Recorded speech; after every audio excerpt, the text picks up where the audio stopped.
السلام عليكم ورحمة الله وبركاته. نحمده ونصلي على رسوله الكريم، أما بعد، فأعوذ بالله من الشيطان الرجيم. بسم الله الرحمن الرحيم.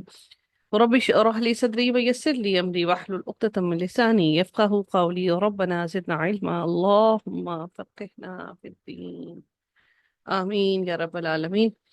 آغاز ہوتا ہے، ہمارا رکوع نمبر 5 ہے، اور لیکن ہم پیچھے سے تھوڑا سا اس کو، پیچھے والے رکوع نمبر 4 کو لے کر چلتے ہیں اور دیکھتے ہیں کہ اللہ تعالیٰ نے اس کے اندر کیا ارشاد فرمایا تھا۔ کہ اللہ تعالیٰ نے یہاں پر حضرت موسیٰ علیہ السلام کا تذکرہ چل رہا تھا، اور اس کا فرعون کے ساتھ آمنا سامنا اور اس کا مذاکرہ فرعون کے ساتھ چل رہا تھا۔ اور جب فرعون کے دربار میں تمام جادوگروں نے اسلام کو قبول کر لیا، مسلمان ہو گئے، اور جس کے بارے میں روایات میں آتا ہے، ابن عباس نے فرمایا کہ صبح کے وقت یہ جادوگر ایسے تھے کہ مشرک تھے اور جادوگر تھے، کافر تھے، اور شام کے وقت ان سارے کے سارے جادوگروں کا نام شہداء میں شامل کر دیا گیا۔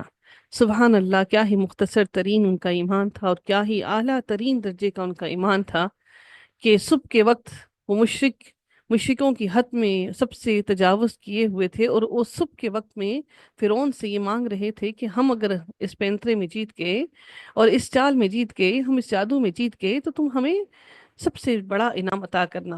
اور فرعون نے بھی یہ کہا اپنی فرعونیت میں آ کر کہ میں تمہیں انعام تو تمہارا منہ مانگا دوں گا ہی، لیکن اس کے ساتھ ساتھ میں تمہیں اپنے مقرب ترین لوگوں میں بھی شامل کروں گا۔ سبحان اللہ، سبحان اللہ، سبحان اللہ، میرے رب کی کیا ہی خوبصورت انداز ہے کہ فرعون نے انہیں اپنے مقرب لوگوں میں شامل کرنا چاہا، لیکن میرے رب نے ان کو اپنے مقرب لوگوں میں شامل کر لیا۔ تو یہ ایک انسان کے لیے بہت بڑی ایک حقیقت ہے ہم سب کے لیے، اور ایک ہم سب کے لیے ایک بہت بڑا لیسن بھی ہے اس سب کے اندر، کہ دیکھیے کہ جو انسان وہ ساری زندگی اتنا زیادہ، جو ہم نوشتہ تقدیر کے بارے میں جو حدیث ہے، حدیث قدسی ہے، جس میں یہ نبی اکرم صلی اللہ علیہ وآلہ وسلم نے ارشاد فرمایا کہ جب انسان اور جہنم کے درمیان میں اتنا صرف وقفہ رہ جاتا ہے، وہ ایسے بد عمل کرتا ہے کہ جہنم اور اس کے درمیان میں صرف ایک بالش کا وقفہ رہ جاتا ہے، لیکن اس کا نوشتہ تقدیر اس پر غالب آتا ہے، اور وہ اتنے نیک عمل کرتا ہے کہ آخر وہ جنت میں داخل کر دیا جاتا ہے۔ اور بالکل ایسا ہی اس شخص کی مثال بھی ہے جو جس کی جنت اور اس کے درمیان میں صرف ایک بالش کا وقفہ رہ جاتا ہے، اور پھر آخر نوشتہ تقدیر اس پر حاوی آتا ہے، اور وہ اتنی بد عمل کرتا ہے کہ آخر کار اس کو جہنم میں داخل کر دیا جاتا ہے۔ ا- اس اس حدیث کو اگر دیکھا جائے تو سب سے پہلے ہمیں فرعون کے دربار میں ان سارے کے سارے جادوگروں کی بات سامنے آتی ہے، اور ہمیں سمجھنے کو ملتا ہے کہ دن کے آغاز میں وہ کس قدر مشرک اور کتنے اپنے علم کے اندر راسخ ہونے کے ساتھ، پختہ ہونے کے ساتھ، کتنا یقین تھا ان سب کو کہ ہم مقرب ترین لوگوں میں، مقرب ترین درباریوں میں شامل ہو جائیں گے، لیکن میرے رب نے ان کی نوشتہ تقدیر ان پر جب غالب آئی تو اللہ تعالیٰ نے ان کو شہیدوں میں شامل کر دیا۔ اور اسی طرح سے جب ہم نے ایک حدیث اس طرح سے پڑھی کہ ایک صحابی جو کہ آم، جو کہ نیک بھی تھے، بہت عبادت گزار بھی تھے، اور جنگ میں بہت زیادہ زخمی بھی ہو گئے، لیکن نبی پاک صلی اللہ علیہ وسلم نے فرمایا کہ یہ جہنمی ہے۔ تو صحابہ نے فرمایا کہ یا نبی، یہ تو بہت ہی اچھے ہیں، اور اس کے ساتھ ساتھ یہ تو اب آم، جنگ کے میدان میں بھی اتنے زیادہ زخمی ہو کر آئے ہیں، تو یہ کس طرح سے جہنمی ہو سکتے ہیں؟ لیکن وہ بچ گئے، اور کیا ہوا کہ شام کے وقت میں وہ اپنے زخموں کی تاب نہ لا سکے، اور اپنے زخموں کو برداشت نہ کر سکے، اور انہوں نے آخر خودکشی کر لی۔ اور نبی اکرم صلی اللہ علیہ وآلہ وسلم نے یہ بات ان کو بتا دی کہ جب انسان پر نوشتے تقدیر غالب آتی ہے تو انسان کے عمل کچھ بھی کام نہیں آتے۔ تو انسان کو یہ چاہیے کہ اللہ تعالیٰ سے ہر وقت اپنے رب سے اس ڈر اور خوف سے دعا کرتا رہے کہ اللہ تعالیٰ ہم سب کو ایمان پر زندگی عطا کرے، اور ایمان پر ہی ہم سب کو خاتمہ نصیب فرمائے، اور رب کائنات ہم سب کو ثابت قدمی عطا فرمائے، ہمارے لیے عمل کرنا آسان بنا دے۔ اس لیے جس جس طرح سے آپ کے عمل زیادہ ہوتے جا رہے ہیں، آپ کی فکر اور آپ کی کوشش اور آپ کی پریشانی مزید بڑھنی چاہیے۔ ایسا نہیں کہ ہم عمل کر کے بس اس چیز کو کافی ہو جائیں کہ ہمارے پاس عمل بہت ہو گئے ہیں۔ ایک سوال اسی طرح سے میرے پاس آیا کہ ان کی کوئی دادی تھیں، انہوں نے اپنی ذات کے لیے بہت سے ختم کر کے رکھے ہوئے تھے، اپنے لیے کوئی اس کا آیت کریمہ کا اور اس کے بعد کلمہ شریف کا، سبحان اللہ کا، الحمدللہ، کوئی 1.25 لاکھ، کوئی 2 لاکھ، اس طرح سے کر کر کے انہوں نے ورد کر کے رکھے ہوئے تھے۔ اور انہوں نے کہا اپنی اولاد سے اور اپنے بچوں سے، اپنے پوتے پوتیوں سے، کہ میں نے اپنے لیے یہ ختم کر کے رکھ دیے ہیں۔ ایسا ممکن نہیں ہے کہ آپ اپنے لیے سوچیں کہ آپ نے اپنے لیے یہ ختم کر کے رکھ دیے ہیں، بلکہ ہمارا عمل ہماری زندگی کی سانسوں کے ساتھ اللہ تعالیٰ نے جو مہلت دے رکھی ہے، ہر ہر لمحے میں ہمارے اعمال ہمارے ساتھ چلنے چاہیے۔ کچھ عمل کر کے مطمئن دل کو نہ کر لیجئے کہ ہمارے لیے کافی ہو گئے۔ ہم نہیں جانتے کہ ہمارے ہاتھوں سے وہ ریت کے ذروں کی طرح نکل گئے ہوں۔ اس لیے ثابت قدمی اختیار کرنے کے لیے اللہ سے دعا کیجئے، اور اللہ کو بھی وہی عمل پسند ہے جس میں ثابت قدمی ہو، چاہے وہ کم ہو لیکن روزانہ کی بنیاد پر ہو۔ اب یہاں پر جو ارشاد جو بتایا جا رہا ہے کہ جب جادوگروں نے یہ کہا کہ ہم موسیٰ اور ہارون کے رب پر ایمان لے آئے، تو فرعون نے فوراً ہی کہا کہ لَأُقَطِّعَنَّ أَيْدِيَكُمْ وَأَرْجُلَكُمْ مِنْ خِلَافٍ ثُمَّ لَأُصَلِّبَنَّكُمْ أَجْمَعِينَ، کہ میں تمہارے ہاتھ اور تمہارے پاؤں، تم سب کی، یعنی کہ کسی ایک کے نہیں، کہ تم سب کی ایک کا میں عبرت کا نشانہ بنانے کے لیے کسی ایک کے ساتھ ایسا کروں، بلکہ میں تم سب کے ہاتھ اور پاؤں کاٹ دوں گا مخالف سمت میں، تاکہ تم سب کے سب سب کے سب اس چیز کو دیکھ لو اپنی آنکھوں سے کہ تم نے میری حکم عدولی کر کے کتنا بڑا اپنے لیے نقصان کیا۔ پھر میرے رب نے فرمایا کہ قالوا انا الی ربنا منقلبون، پھر جادوگروں نے کہا کہ بے شک ہم اپنے رب کی طرف ہی پلٹ کر جانے والے ہیں۔ وما تنقم منا الا ان آمنا بآیات ربنا لما جاءتنا ربنا افرغ علینا صبرا وتوفنا مسلمین۔ سبحان اللہ، کیا ہی خوبصورت ترین بات یہاں پر اس آیت میں بیان کی جا رہی ہے، اور وہ بات کیا ہے کہ وما تنقمو، اور تم کسی اور بات کا ہم سے انتقام نہیں لیتے، مگر یہ کہ جب ہمارے رب کی آیات ہمارے سامنے آئیں تو ہم ان پر ایمان لے آئے۔ اور انہوں نے کیا کہا؟ ربنا افرغ علینا، کہ اے اللہ، اے ہمارے رب، ہم پر صبر انڈیل دے۔ صبر انڈیل دینے سے مراد کیا ہے؟ کہ پورا کا پورا صبر ہمارے اندر ڈال دے۔ انڈیل دینا کیا ہوتا ہے؟ کہ آپ کسی کپ کے اندر پوری کی پوری اگر چائے انڈیل دیں، انڈیل دینے سے مراد کیا ہے؟ کہ وہ لبریز ہو جائے، اوپر تک بھر جائے۔ اس سے مراد یہ نہیں کہ صبر ہمارے دلوں میں ڈال دے، بلکہ ہمارے دلوں میں صبر کو انڈیل دے، بھر دے ہمارے دل کو صبر سے، کہ ہم ہر تکلیف کو برداشت کرنے والے بن جائیں، اور ہر تکلیف کو برداشت کرنے کے بعد ہماری زبان سے اف کا لفظ نہ نکلے۔ وَتَوَفَّنَا مُسْلِمِينَ، اور ہمیں مسلمانوں کے ساتھ موت عطا کرنا۔ سب سے بہترین دعا ہے یہ، رَبَّنَا أَفْرِغْ عَلَيْنَا صَبْرًا وَتَوَفَّنَا مُسْلِمِينَ۔ حتیٰ کہ انبیاء نے بھی اپنے لیے یہ دعا مانگی، حضرت یوسف علیہ السلام نے بھی اپنے لیے یہ دعا مانگی کہ مجھے تو مسلمین کے ساتھ، صالحین کے ساتھ فوت کرنا۔ اس سے ایک بہت اہم ترین بات سمجھنے کو ملتی ہے کہ اپنی موت کے لیے، اچھی موت کے لیے دعا کرنے کی ضرورت ہے، اپنی اچھے اختتام کے لیے دعا کرنے کی ضرورت ہے۔ جیسے فار ایگزامپل آپ کسی فنکشن میں جاتے ہیں، سارا فنکشن آپ نے زندگی میں دیکھا، آپ کسی فنکشن میں گئی، کسی بھی فنکشن کو آپ نے اٹینڈ کیا کسی بھی جگہ پر، وہ سارا فنکشن بہت اچھا تھا، بہت اچھا تھا، یا پھر آپ کوئی ڈرامہ دیکھ لیں، اگر وہ سارا ڈرامہ بہت اچھا تھا لیکن اس کی اینڈنگ اچھی نہیں تھی، آپ کا دل ایک بوجھل سا رہا اور آپ نے کہا کہ دیکھو اس کی اینڈنگ کا مزہ نہیں آیا۔ ایک انسان نے ساری زندگی بہت ہی اچھی گزاری، بہت ہی بہترین گزاری، بہت ہی خوبصورت گزاری، لیکن اس کی زندگی کا اختتام، جب وہ سانسیں ٹوٹی، زندگی کا اختتام اچھا نہ ہو سکا، تو اس کی ساری زندگی کی محنت رائے گاں چلی گئی۔ اس لیے اپنے لیے اچھی موت کی دعا کرنا ہم سب کے لیے لازم ہے۔ بدقسمتی سے ہم سمجھتے یہ تھے کہ اگر اپنی موت کے بارے میں بات کر لی اگر ہم نے، تو شاید ہماری زندگی کم ہو جائے گی۔ اس لیے ہمارے ہاں ایک یہ رواج ہے کہ اپنی موت کے بارے میں بات کرنا گریزاں سمجھتے ہیں اور برا سمجھتے ہیں، ہم اپنی موت کے بارے میں بات نہیں کرتے۔ لیکن جب ہم نے دیکھا کہ انبیاء نے بھی اپنی موت کے لیے جو دعا کی، وہ اچھی موت کی دعا کی، اس لیے اپنے رب سے جب بھی مانگیں تو اچھی موت مانگیں۔ اللہ تعالیٰ سے دعا کریں کہ اللہ تعالیٰ ہماری تمام کے تمام عیبوں کو ایسے ہی چھپا دے جس طرح اس نے دنیا میں ہمارے عیبوں کو چھپا رکھا ہے۔ ہماری مرنے کے بعد بھی رب کائنات ہماری تمام عیبوں کو چھپا دے، کہ ہمارے مرنے کے بعد لوگوں کی زبان پر ذکر خیر ہو ہمارا۔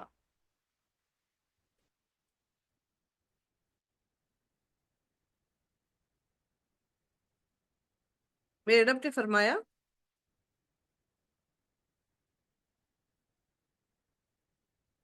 وقال الملأ وقال الملأ من قوم فرعون أتذر موسى وقومه ليفسدوا في الأرض۔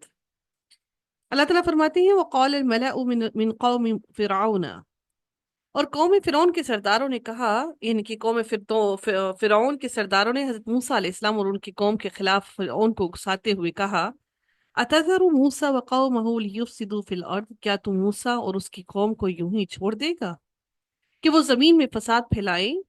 ان کو ایسا ڈر اور خوف محسوس ہوا کہ کہیں ایسا نہ ہو کہ فرعون کا دل تھوڑا سا پھسل نہ جائے، فرعون کا دل ہلکا نہ پڑ جائے۔ لیکن دیکھیے کہ فرعون کے دل میں بھی کہیں نہ نرمی آنے کی توقع تھی، تو اس کے سرداروں نے فوراً ہی کہہ دیا کہ کیا تو اس قوم کو اور فرعون کو، موسیٰ کو اور اس کے قوم کے لوگوں کو ایسے ہی چھوڑ دے گا کہ وہ زمین میں فساد برپا کریں؟ لیکن آج دیکھیے کہ آج جو مسلمانوں پر ہو رہا ہے، آج جو فلسطین میں غزہ میں ہو رہا ہے، فرعون نے بھی ایسا نہیں کیا، فرعون نے بھی ان لوگوں کے ساتھ ایسا نہیں کیا جس طرح سے آج وہاں پر مسلمانوں کے ساتھ ہو رہا ہے۔ کیا یہ موسیٰ کا دین ہے جس دین پر وہ چل رہے ہیں؟ اس دین کو وہ فالو کر رہے ہیں جو حضرت موسیٰ، جنہوں نے اتنی تکلیفیں اور اتنی مشقتیں برداشت کرنے کے باوجود لوگوں کو مشقت میں نہیں ڈالا، تکلیف میں نہیں ڈالا، یہ اس دین کے پیروکار ہیں؟ میرے رب نے فرمایا کہ وَقَوْمَهُ لِيُفْسِدُوا فِي الْأَرْضِ، انہوں نے یہ کیا کہا کہ کیا ان کو ایسا چھوڑنا چاہتے ہو؟ ایسے ہی چھوڑ دو کہ یہ تیری مخالفت میں لوگوں کو دعوت دے اور تیری اطاعت سب کے سب لوگ چھوڑ دیں۔ وَيَذَرَكَ وَآلِهَتَكَ، اور تجھے اور تیرے معبودوں کو چھوڑ دیں، اور تیرے معبودوں کی اطاعت کو چھوڑ دیں۔ مصر کی قدیم تاریخ بتاتی ہے کہ ان کے کثیر معبود تھے، ان میں سے ایک سورج تھا اور ان کا نام انہوں نے را رکھا، را اور عین، را۔ اور فرعون ان کے نزدیک سورج دیوتا کا بیٹا اور اس کا اوتار تھا۔ حسن بصری نے کہا کہ فرعون بتوں کی پوجا کرتا تھا، اور تیمی نے کہا کہ وہ جس کی عبادت کرتا تھا اسے گلے میں پہنتا تھا۔ فرعون کے سرداروں کے نزدیک ایک اللہ تعالیٰ کی دعوت، حسن اخلاق اور اچھے اعمال کی تعلیم فساد فی الارض تھی، کیونکہ اس سے دوسرے تمام معبودوں کی نفی ہوتی ہے اور تمام کے تمام معبود، ان تمام معبودوں کا انکار کرنا پڑ جاتا ہے۔ قالا، فرعون نے کہا، سنقتل ابناءہم، انقریب ہم ان کے بیٹوں کو بری طرح قتل کریں گے۔ پہلے بھی قتل کر رہے تھے، لیکن اس نے کہا کہ ہم مزید ان کے بیٹوں کو بری طرح سے قتل کریں گے۔ سنقتل ابناءہم ونستحیی نساءہم، اور یعنی انہیں کہا کہ تم گھبراؤ نہیں، میں جلد ہی ایک ایسا قانون جاری کرنے والا ہوں جس کی روح سے اسرائیلیوں کے لڑکوں کو قتل کر دیا جائے گا، کیونکہ لڑکوں سے ہی طاقت ملتی ہے، عورتوں سے طاقت نہیں ملتی۔ عورتیں جنگی میدانوں میں جا کے جنگ نہیں کر سکتے۔ نبی کریم صلی اللہ علیہ وآلہ وسلم کو اہل قریش نے یہی تو کہا کہ نبی کے تو بیٹے ہی نہیں ہیں، وہ کیسے جا کے جنگ لڑیں گے، نبی کا نام کہاں سے رہے گا باقی؟ تو انہوں نے اس نے اسی لیے فرعون نے کہا میں ان کے بیٹوں کو قتل کر ڈالوں گا، وَنَسْتَحْيِي نِسَاءَهُمْ، اور ان کی عورتوں کو زندہ رکھیں گے، یعنی ہم ان کی عورتوں کو باقی رکھیں گے، انہیں ذبح نہیں کریں گے جیسا کہ لڑکوں کو ذبح کرتے تھے۔ وَإِنَّا فَوْقَهُمْ قَاهِرُونَ، اور ہم ان پر یقیناً قابو رکھنے والے ہیں، یعنی وہ ہمارے غلبے سے باہر نہیں نکل سکیں گے۔ یہ فرعون کا ظلم، اس کا جبر، اس کی بربریت، سرکشی اور بے رحمی تھی۔ آج یقیناً جو بھی غزہ میں ہو رہا ہے وہ ساری کی ساری فرعونیت ہو رہی ہے، ساری کی ساری وہی فرعون کی بات، جس طرح سے فرعون نے ان کو ذبح کیا بچوں کو، آج یہی معاملہ بچوں کے ساتھ ہو رہا ہے۔ جب سیدنا موسیٰ علیہ السلام پیدا ہونے والے تھے، اس وقت اس ظالم نے کچھ دنوں کے لیے یہ خونی قانون اسرائیلیوں پر لاگو کیا تھا۔ وہ چاہتا تھا کہ اس قسم کا کوئی بچہ پیدا ہی نہ ہو، جو زوال حکومت کا باعث بنے، اور اگر پیدا ہو بھی تو مار ڈالا جائے۔ مگر اسی خونی قانون کی مدت میں موسیٰ علیہ السلام پیدا ہوئے اور اسی قاتل کے گھر میں پلے بڑھے۔ پھر ایک عرصے کے بعد اسرائیلی جمعیت توڑنے کے لیے اس نے یہ قانون پھر سے نافذ کر دیا تاکہ یہ کمزور ہو کر ہمیشہ کے لیے ختم ہو جائے۔ آج یہ وہ شاید وہ اسی چیز کو فالو کر رہے ہیں جو فرعون نے کیا، آج وہ بھی اسی چیز کو فالو کر رہے ہیں۔ قال موسیٰ لقومہ استعینوا باللہ واصبروا۔ اب موسیٰ علیہ السلام کی قوم میں سے جب یہ تکلیف پہلے کئی سالوں تک یہ بند کر دیا گیا تھا، پھر سے جب وہی قانون لاگو کر دیا گیا تو یقیناً ساری کی ساری قوم کے دلوں میں پھر سے ایک خوف طاری ہو گیا۔ انہوں نے موسیٰ علیہ السلام سے شکایت بھی کی اس بارے میں کہ آپ کے آنے سے پہلے بھی ہم تکلیف میں مبتلا تھے اور آپ کے آنے کے بعد بھی تکلیف میں مبتلا ہیں، ہمارے اوپر سے تکلیف میں کمی کچھ نہیں آئی۔ اب موسیٰ علیہ السلام نے اپنی قوم سے کیا کہا؟ موسیٰ علیہ السلام نے فرمایا قال موسیٰ، موسیٰ نے فرمایا لقومہ استعینوا باللہ واصبروا، تم اللہ تعالیٰ سے مدد مانگو اور صبر کرو۔ سیدنا موسیٰ علیہ السلام نے فرعونیوں کے ظلم و ستم کا مقابلہ کرنے کے لیے اپنی قوم کو اللہ تعالیٰ سے مدد مانگنے اور صبر کرنے کی تلقین فرمائی۔ سبحان اللہ، کیا ہی دل ہیں ان عورتوں کے جن کی گود میں بچے، ان کے بچوں کے اعضاء ٹوٹے کٹے ہوئے، خون سے لت پت، اور وہ پھر بھی صرف اور صرف ایک ہی دعا کہتے ہیں، ایک ہی لفظ کہتے ہیں، حسبنا اللہ و نعم الوکیل۔ اللہ تعالیٰ کو وہ ہر چیز کے لیے کافی سمجھتے ہیں کہ ان کا اعتماد، اعتقاد اور صبر ہے، اور یقیناً ان کا یہ صبر ایسے رائے گاہ نہیں جائے گا۔ یقیناً یہ ہم سب کی آزمائش ہے، ہم سب مسلمانوں کی آزمائش ہے۔ وَاصْبِرُوا، اور صبر کرو۔ سیدنا موسیٰ علیہ السلام نے رب پر ایمان لانے والوں کو رب سے مدد مانگنے کی دعوت دی، اس لیے کہ ان کے لیے جائے پناہ ایک ہے۔ ایمان والوں کا ولی اور آقا ایک ہی ہے اور وہ اسی سے ہی مدد مانگ سکتے ہیں۔ حقیقت یہ ہے کہ رب قوت والا ہے، ناقابل شکست ہے، اس لیے تم سب کے سب اسی سے ہی مدد مانگو۔ وَاصْبِرُوا، اور صبر کرو۔ جب فرعون نے بنی اسرائیل کے بچوں کو موت کی گھاٹ اتارنے کا فیصلہ کر لیا اور حضرت موسیٰ علیہ السلام کو جب اس کی اطلاع ملی تو انہوں نے اپنی قوم کو اللہ تعالیٰ کی طرف رجوع کرنے، اسی سے مدد مانگنے اور اسی پر بھروسہ کرنے اور صبر کرنے کی نصیحت کی، اس لیے کہ ہر حال میں مومن کا لگاؤ اللہ تعالیٰ سے ہوتا ہے۔ اس کا یقین کامل ہوتا ہے کہ جس کا معین اور مددگار اللہ تعالیٰ ہو، اس کا کوئی کچھ بھی نہیں بگاڑ سکتا۔ ان الارض للہ، یقیناً زمین اللہ تعالیٰ کی ہے۔ زمین کا مالک تو صرف اللہ ہے، زمین فرعون کی ملکیت نہیں کہ وہ اس پر اپنی مرضی کرے اور اپنا حکم چلائے۔ ان الارض للہ، یہ زمین اللہ کی ہے، یورثها من یشاء من عبادہ، وہ اپنے بندوں میں سے جسے چاہتا ہے اس کا وارث بنا دیتا ہے۔ یعنی اللہ تعالیٰ اپنی حکمت سے اپنی مشیت کے مطابق جس کو چاہتا ہے حکمرانی عطا کرتا ہے۔ اللہ تعالیٰ کے دشمنوں کی حکومت کے دور میں آزمائشیں آئیں، امتحانات میں ڈالا جائے، تب بھی آخری کامیابی ایمان والوں کے ہی نصیب میں آتی ہے۔ اللہ تعالیٰ نے اسی بات کو آگے مکمل کیا، وَالْعَاقِبَةُ لِلْمُتَّقِينَ، اور اچھا انجام صرف اور صرف متقیوں ہی کے لیے ہوتا ہے، تقوی اختیار کرنے والوں کے لیے ہی ہوتا ہے، اللہ تعالیٰ کے راستے میں کوشش کرنے والوں کے لیے ہی ہوتا ہے۔ قَالُوا أُوذِينَ مِن قَبْلِ، بنی اسرائیل کے لوگوں نے حضرت موسیٰ علیہ السلام سے شکایت کی، انہوں نے کہا قالوا، انہوں نے کیا کہا؟ اوذینا، ہم تمہارے آنے من قبلی، تمہارے آنے سے پہلے بھی ستائے گئے، ان تأتینا ومن بعد ما جئتنا، اور تمہارے آنے کے بعد بھی، تمہارے آنے سے پہلے بھی ہمیں ایسے ہی ایک طویل عرصے تک فرعون نے کی تکلیفیں ہمیں پہنچاتا رہا، ایذائیں برداشت کرتے رہے، ہم وہ تکلیفیں برداشت کر کر کے تھک گئے ہیں۔ انہوں نے حضرت موسیٰ علیہ السلام سے یہ شکایت کرتے ہوئے کہا، آپ کے آنے سے پہلے ظالم ہمارے بیٹوں کو قتل کر دیتے تھے اور ہماری عورتوں کو زندہ رکھتے تھے، اور آپ کے آنے کے بعد بھی ہمارے ساتھ وہی سلوک ہو رہا ہے۔ اب موسیٰ علیہ السلام ان کو جواب دے رہے ہیں، قال عسى ربكم ان يهلك عدوكم ويستخلفكم في الارض فينظر كيف تعملون۔ موسیٰ نے کہا، قریب ہے تمہارا رب تمہارے دشمن کو ہلاک کر دے اور تمہیں زمین میں جانشین بنا دے پھر وہ دیکھے کہ تم میں سے تم کیسے عمل کرتے ہو۔